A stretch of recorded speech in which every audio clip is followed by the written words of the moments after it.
Here's a recap of Week 8 action. Cleveland Gladiators started the week off with a victory over the New Orleans Voodoo. Quarterback Shane Austin threw for 6 touchdowns, ran for another score. Amari Jackson looked pretty good with 2 touchdowns and a kick return touchdown as well.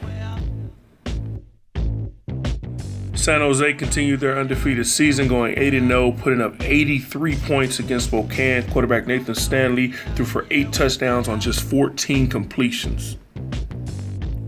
Big win for the Jacksonville Sharks. They gave Philadelphia their first loss of the season. In the 3 wins, the Jacksonville defense has given up 39 points per game. In 5 losses, they've given up 60 points a game, and they had 5 turnovers against Philadelphia.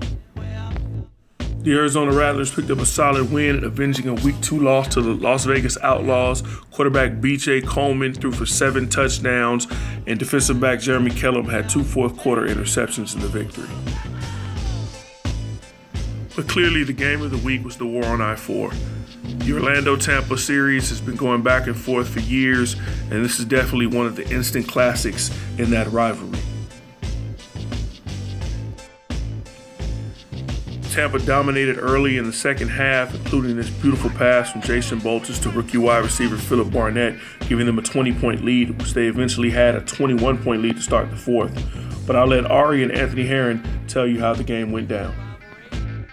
Orlando down 20 points multiple times, including early in the fourth quarter, but Bernard Morris played his best football in the fourth. Defense came up with plays, and they get the win tonight.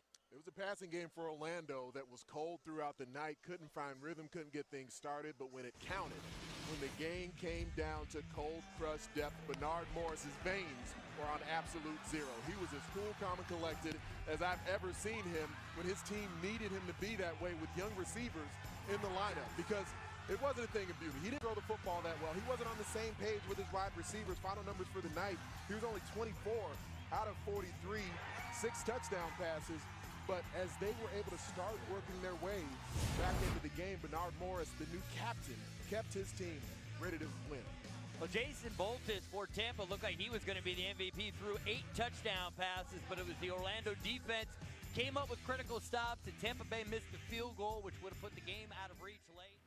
Monday Morning Coffee is brought to you by Jaws Youth Playbook, the Arena Football League Players Union, and the Boardwalk Bowl, presented by DraftKings, featuring the Las Vegas Outlaws taking on the Philadelphia Soul on CBS Sports in Atlantic City, New Jersey, and ESPN Radio Atlantic City.